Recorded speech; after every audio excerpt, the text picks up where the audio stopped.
Yes, absolutely fantastic. Due to lots of reasons going against us. First up, we had a very dry spring and yet again another fairly warm summer. With very little winter rains again, but we was fortunate enough to have a bit of irrigation from our bores and whatnot. And with the season the way it's turned out, with the yields and quality, it's been a fantastic year for us. So looking forward to it. Looking forward to trying it in the bottle. I think the quality will be exceptionally good. We've had a pretty tame autumn. We haven't had a lot of hot weather through autumn. So, some years we'll get it in early part of March, we'll still have quite a decent heat wave, but this year the weather's been quite kind to us. So we've been fortunate enough to have some summer rain, sort of early part of January and sort of just prior to vintage, but I think it should be shaping up to a fantastic season. I certainly feel from our side, from the vineyard side, that we've given the fruit to the winemaker in its optimum stage, and now it's up to our winemaker Scotty Hazeldine to wave his magic and we'll go from there.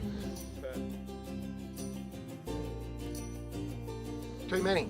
It's not too bad, like there's a lot from the vineyard side. We've probably got 8-9 people from the vineyard side that sort of look after all the machine harvesting side and trying to get it to the winery on time. And then Scott down at his winery, he's got, anywhere in between 6 and 8 people there. But a lot of teamwork, Scott and myself usually phone one another 5 times a day to try and work out our plan and make sure it all happens on time.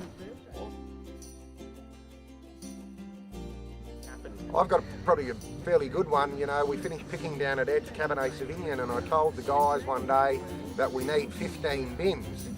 And I could hear them talking on the two-way. They were a bit unsure about the bins, and they said to everyone, and they agreed that there was 15 bins on the truck.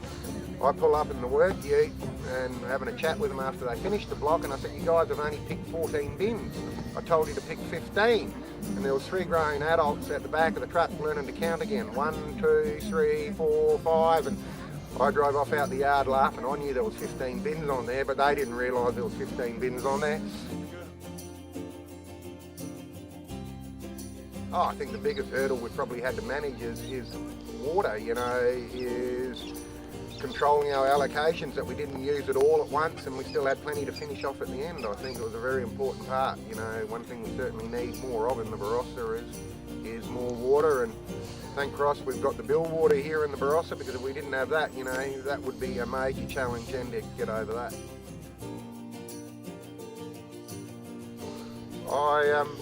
I think they should be fantastic. Every vintage is always a bit different. I like to see vintage variation.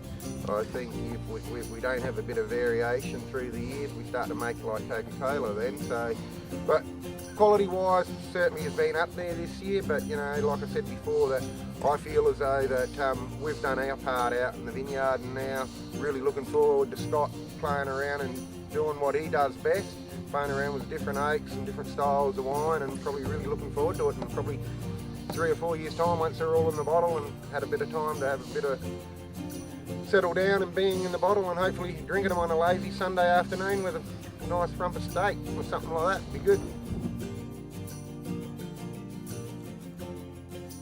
Just get into cover cropping, fertigation, just doing jobs that have been put on the back burner for the last 7-8 weeks. So we get around to them and hopefully get wound up ready to get into pruning season.